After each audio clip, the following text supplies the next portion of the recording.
Alright, so for today's entertainment, we're going to change the check valve on the back of the hot water heater. Super excited. What we got here is a 2004 Itasca Suncruiser with an Atwood, it's a 38 Golf, Atwood 10-gallon hot water heater. And done a ton of research on this. Not looking forward to it. My plumbing's been a little boogered up. Had some issues. See if we get some light here. Bingo. So what I've got so far is you hold your mouth just right. Use the slip joint pliers. A little flashlight. And I've removed the coupling from the check valve.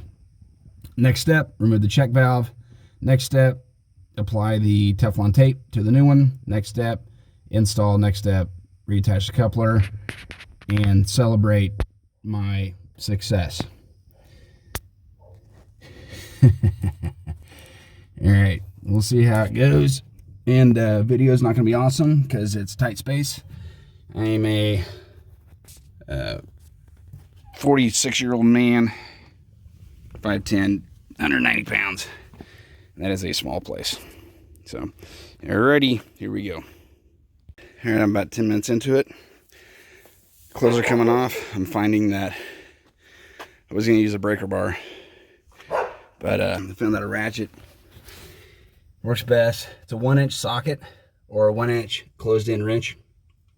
If you can get that, I don't have a 1-inch closed-in wrench, but I do have the socket. I'm using that wrench as an extension. I did get a crack loose. Now it's just pulling it out.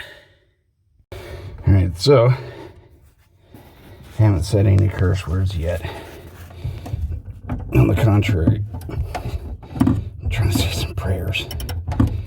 Getting there though. It's loose. The thing you gotta be careful about is that brass fitting on an aluminum tank. It could be catastrophic. Oh, this is a lot of fun. And looky here. We got it. A little bugger all busted up. Oh, my leg. Relieve the pressure on your tank first. I did that. But yeah, that thing just kind of blew apart. So now, let's put the new one in. All right, here's the new one. All taped up, ready to install.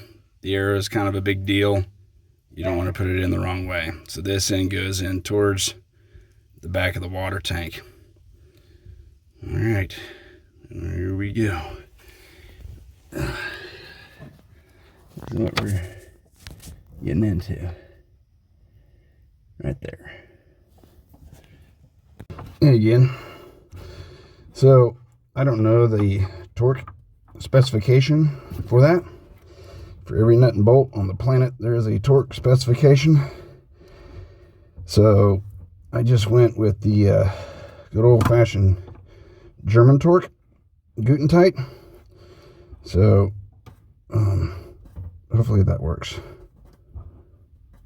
So we'll see. All right. So this is awesome. putting it back on. That little booger split on me.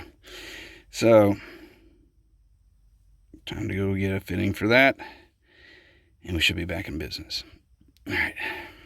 So, trip to Lowe's to make that.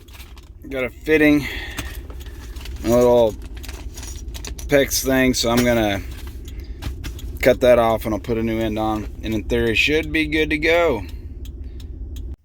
All right, just use my fancy PEX tool, put a new end on. So in theory, should be good. We shall see. All right, time to pressure test it. So that line,